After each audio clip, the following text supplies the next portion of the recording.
7h, 9h. Europe 1 matin. L'édito politique sur Europe 1 avec Le Figaro. Bonjour Alexis Brézet. Bonjour Dimitri, bonjour Anissa, ça fait plaisir de vous retrouver. Alexis. Plaisir partagé. En cette rentrée, Alexis, les sondages présidentiels qui se succèdent indiquent un duel de second tour Le Pen-Mélenchon, sans être certain, bien sûr, devient tout de même de plus en plus probable. Ceux qui veulent l'éviter, et ils sont nombreux, nous expliquent que le bloc central doit le plus vite possible dégager un candidat unique en son sein. Est-ce qu'ils ont raison, Alexis ? Sur le papier, ça semble une évidence. Vous savez ce qu'on dit, hein, l'union fait la force, mieux vaut un gros candidat que trois petits. Et donc, Gabriel Attal et Bruno Retailleau se retirent et Édouard Philippe gagnera sans coup férir son ticket pour le second tour. Ça, c'est sur le papier. Le problème, c'est que la bataille présidentielle ne se joue pas sur le papier.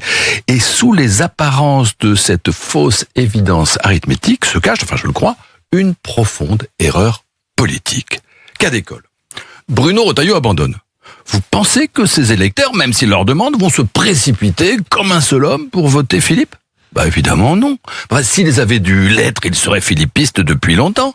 Les uns vont voter Le Pen, les autres Zemmour, d'autres encore Lisnard, certains vont s'abstenir, et à la fin, si Édouard Philippe récolte 1 ou 2 points, ce sera le bout du monde, et on pourrait faire la même démonstration avec Gabriel Attal. Pourquoi ? Parce que la politique, précisément, ce n'est pas de l'arithmétique, c'est de la dynamique. On n'additionne pas les voix comme on additionne les petits pois.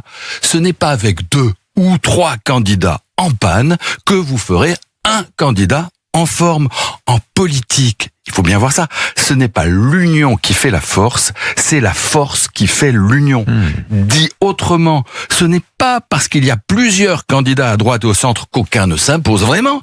C'est parce qu'aucun ne parvient à imposer sa dynamique qu'il y a pléthore de candidats. Oui, mais cette fameuse dynamique, comment fait-on pour la créer ? Déjà, on évite d'injurier les électeurs, de leur expliquer que ce sont des imbéciles ou des salauds, et on arrête de brandir des épouvantails dont preuve est faite qu'ils ne les effraient plus. On s'arrête, on écoute ce qu'ils disent, et on essaie de répondre à leurs attentes. Qu'est-ce qu'ils veulent, les électeurs ? C'est assez simple. Ils veulent que ça change. Après 10 années de macronisme, auquel on peut ajouter 5 ans de hollandisme, les Français ne sont pas contents de l'état du pays. Ils ne sont pas contents de la dette, du chômage, de la faillite des retraites, de l'immigration incontrôlée, de l'insécurité galopante, du désastre éducatif, de la disparition des repères élémentaires de la civilité, etc., etc.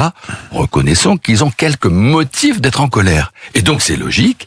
Ils veulent que ça change, mais que ça change vraiment, pas à moitié, pas un petit peu, pas à la marge, radicalement. Alors, c'est tout de même difficile d'incarner ce changement radical quand on a été Premier ministre ou même ministre d'Emmanuel Macron, Alexis. Oui, c'est vrai, c'est difficile. C'est d'ailleurs beaucoup plus difficile, il faut bien le voir, pour Philippe et Attal que pour Retailleau, qui là a un espace dans lequel il devrait s'engouffrer. C'est difficile, mais ça n'a rien d'impossible. Il suffit de le vouloir et d'oser. Nicolas Sarkozy à l'époque n'a pas dit je ferai du Chirac un poil plus à droite. Il a revendiqué la rupture. Oui. Emmanuel Macron n'a pas dit je ferai du Hollande un chouïa moins mollasson. Il avait promis, rappelez-vous, on l'a oublié, la révolution. Rien que ça. Alors vous me direz on a été déçus. Enfin, il a été élu. Là, c'est pareil. Soit parmi les représentants du corps central, un candidat est capable d'embarquer les Français, de leur proposer un horizon vraiment nouveau, une sorte de radicalité raisonnable, et ça peut marcher.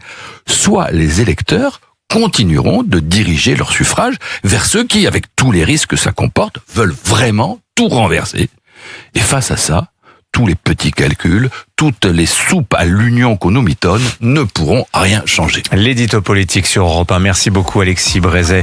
Avec à la une du Figaro ce matin, justement, des primaires. Peuvent-elles empêcher le duel Marine Le Pen, Jean-Luc Mélenchon ? Je vous parlerai dans le journal du 8h de cet appel à l'union, à une grande primaire de la droite et du centre, lancée notamment par Hervé Morin, l'ancien ministre de la Défense. Merci beaucoup Alexis. Bonne journée à vous.